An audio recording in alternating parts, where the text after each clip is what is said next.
I no longer look for medals. I look for scars. Cancer leaves a scar. Jesus has scars. Scars are not a sign of weakness or defeat. In fact, Jesus' scars will remain on his body forever as a constant reminder of his extravagant love, strength, and victory.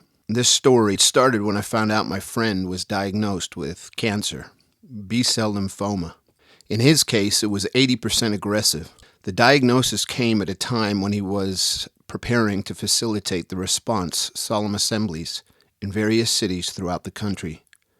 His life is a living sacrifice, but now, through the crucible of cancer, the level of intercession for him and the nation was about to intensify in a remarkable way.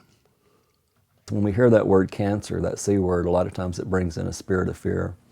And I believe that there's actually a spirit of death that comes with cancer. I think sometimes the spirit of death gets us and takes us out before the cancer does. All diseases from the enemy, but because it's like just the big C, I feel like as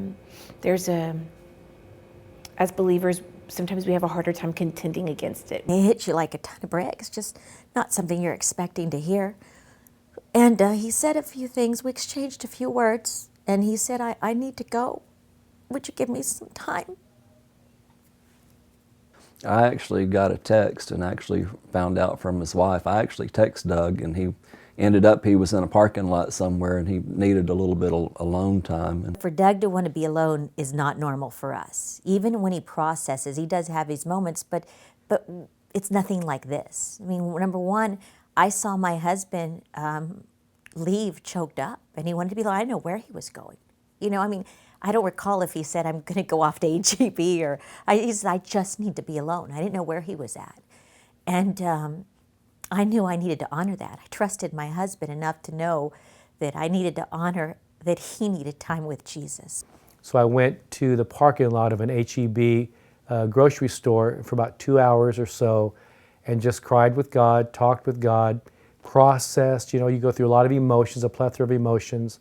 I drove back home and I sat down with my mother-in-law and Lisa and Ashley. We took communion, we prayed, and then I said, I feel like here's what the Lord's speaking to me.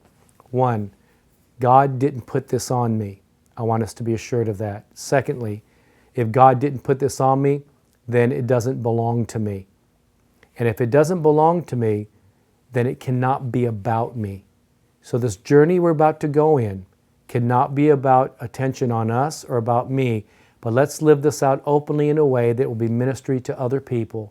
And others who are going through adversities in their lives, it will be an opportunity for them to find healing and hope in the Lord as well.